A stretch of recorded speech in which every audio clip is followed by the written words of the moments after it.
Hello and welcome back to the Joyful Soul Creates. Charlotte here, and today I'm sharing a card as part of the Thankful, Grateful, Blessed video hop, and I'm revisiting a technique I made a video for a few years ago. This is how to make turnabout stamps with your own small stamps.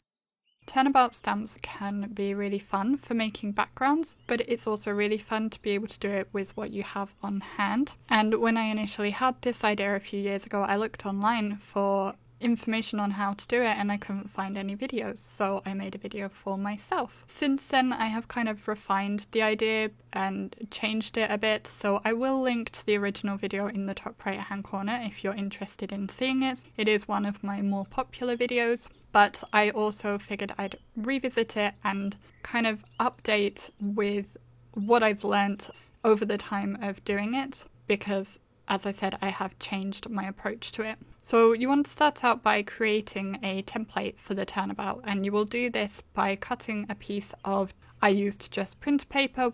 It doesn't need to be any fancy paper for this. You want to cut it to 6 inches square and then use a ruler and a pencil to draw across to cut it into 4 pieces effectively. You're then going to take the stamps you want to use. The ones I am using are from Simon Says Stamps Thanks and Leaves stamp set, and we're going to start by arranging all of these into a single quadrant of that template paper we'd cut down. Once you have them all arranged, you want to stamp them with a pale ink.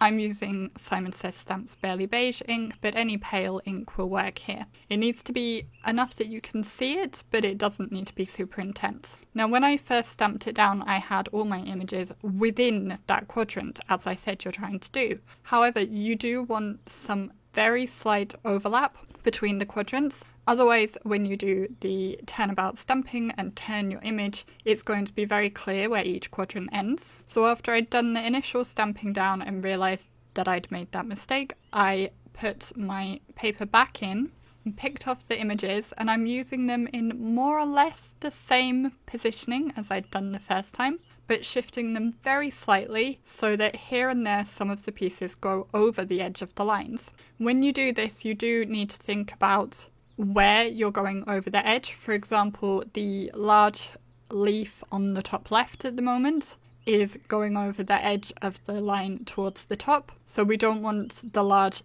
leaf on the right to go over the edge as well, otherwise they might overlap.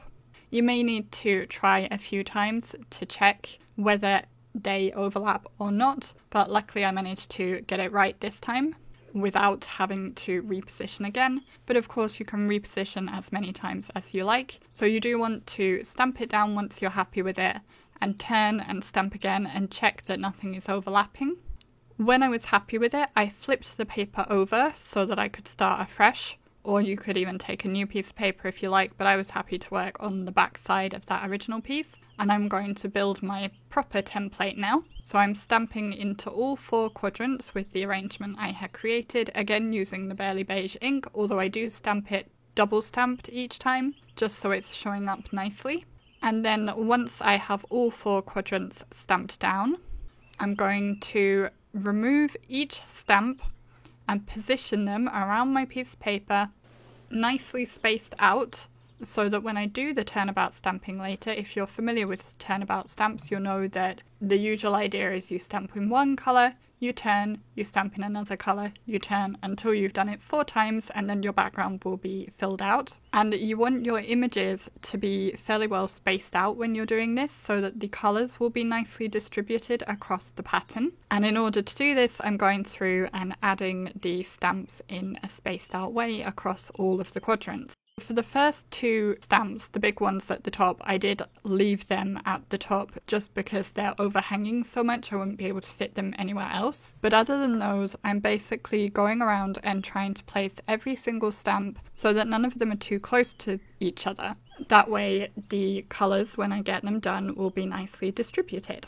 When I was happy with the arrangement, I again picked them up on the lid of my MISTI. And then I'm going to use a more vibrant ink. You could use black, but I chose to use red so that it's clear where I have put these down, because then when I want to use this turnabout again, I can just line the images up on the red inked places, and I will know they're nicely spaced out for how I want to do them. I hope that makes sense. If you have any questions about how this works, do leave them in the comments. I'm always happy to answer, and I do enjoy reading the comments you leave and communicating with you all. Now that the Turnabout template is made and I have all my stamps in the positions I want them, I'm going to start stamping on my card base. I chose not to put my card base in the centre, I put it more towards one side, and I did tape it down to the template with some washi tape, as this will make it easier to make sure it stays in the right place when I'm turning each time. I'm then going to start my stamping, and I have chosen some autumn colours. So first I'm using Hero Arts Butterbar ink. This actually went on a bit more orange than I'd expected, which I think might be I hadn't cleaned the red Tutti Frutti ink off them well enough. But I still like the colour, so I'm not too fussed by it. If you pay attention to which images are not going to be touching your card base, then you can just not ink those up, and then you won't be wasting any ink there. So after you've done the first lot of stamping, you're going to turn your card and template and stamp again with your next colour. I'm choosing to turn counterclockwise, but you can turn clockwise if you prefer.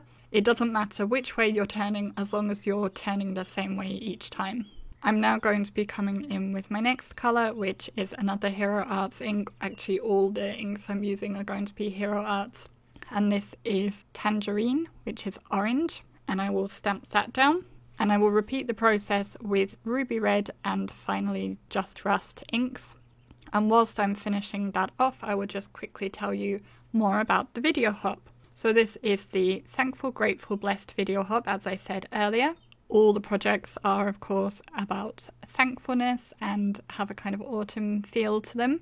The next person in the hop will be in my description if you want to keep hopping through, which I would encourage you to do to find lots of inspiration. There are also some giveaways along the hop, so if you'd like to enter those, make sure you do listen to the information given by each person. Comments must be left by October 30th, which is my birthday, and prizes will be announced on November 4th. I don't have a giveaway specifically for this hop, but I do still have my ongoing giveaway this month, which if you've been following my channel you'll already be aware of. If you haven't, I'll link to the video with the details in the top right hand corner, but basically we're celebrating me reaching 2,000 subscribers and my impending birthday with a month-long celebration in which I'm making daily videos, and the more videos that you comment on throughout the month, the more chances you have to win my giveaway. The secret word for today's giveaway is leaves, and remember to jump over to the Rafflecopter, link in the description as usual, to enter my giveaway. So as I said, that's my month-long giveaway, not specifically for this Thankful, Grateful, Blessed video hop, but there will be giveaways for this hop in some of the other videos. I hope that makes sense and is all clear, and I wish you good luck in the giveaways. So whilst I was rambling about that, I did finish up stamping my background, and I'm just going to show you that I like to store the template I've created in the back of the stamp pocket. This is quite a large stamp set, so it fits in there easily, but you could always fold it if you need to for a smaller stamp set. It's not going to cause any problems. I decided to use a die cut sentiment to finish off my card, and this is a Pinkermain die which comes with the word thanks and also the shadow layer for it. I've cut the word thanks once from some gold pearlescent cardstock, 5 times from some snippets of card in a similar colour to the card base. It's actually a touch darker than the card base. And then I also cut the shadow die from vellum. I'm going to use my Nuvo Smooth Precision glue to add dots along the delicate areas of the word, and I will layer 2 lots of 3. So I have one of the word thanks, which is the pearlized card with 2 of the regular cards layered beneath it. And then I have another one which is just 3 of the regular card, and this is going to give the word dimension and extra interest, partly because I'm trying to avoid using foam tape as previously discussed in some of my other videos, but also this is so delicate it would be difficult to put foam behind it anyway. For my word that has the pearlized layer on top, I'm going to adhere that onto the top of my vellum piece, again using the Nuvo glue. I did drop my word as I was going to put it into place, but I was able to just rub the glue off with my adhesive eraser and it didn't cause me any problems, luckily. The second thanks word is going to go underneath the vellum. And again, I used my glue pen to put the glue onto it, and then I actually used a piece of scrap paper just to lift off some of the glue so that it's not going to seep out underneath when the two pieces are pushed together, as I just want to make sure it's not going to be messy. And I did have to wiggle a little bit just to make sure it's properly lined up, because I don't want it to be showing through and be really obvious that there's that other layer underneath. I'll then bring my glue pen back in, and I'm going to adhere my sentiment into place. And I'm putting it over the center point of my turnabout stamping, because I always think the center point looks a bit off. It has a very square look to it where it's had that quadrant stamping. So I do like to try and disguise it a little bit by putting something over it. I did feel like I was still missing something with my design, so I ended up bringing in some Nuvo drops in the color Dirty Bronze. So these are crystal drops, they're metallic. And I just created a visual triangle of those surrounding my sentiment, and this helps to draw the eye into that sentiment, and I felt the colour fitted nicely with the other colours I'd used on the design. So once I have all the drops in place, I'll just tap the back of the card onto the top of my Nuvo bottle, and this will just help even them out if they need it. And then I did set it aside to dry a bit, out of the way of the cats, so that it's not going to get trodden on and smudged. And that completed my card. I hope you enjoyed the technique and learned something new. Don't forget that this is part of a hop, so you can find the next stop in the description box. You can also find the Rafflecopter link, and don't forget to include the secret word in your comment. There's also all the product links in the description box as well. Thank you for liking, commenting, subscribing, sharing with your friends, and shopping with the affiliate links if you do.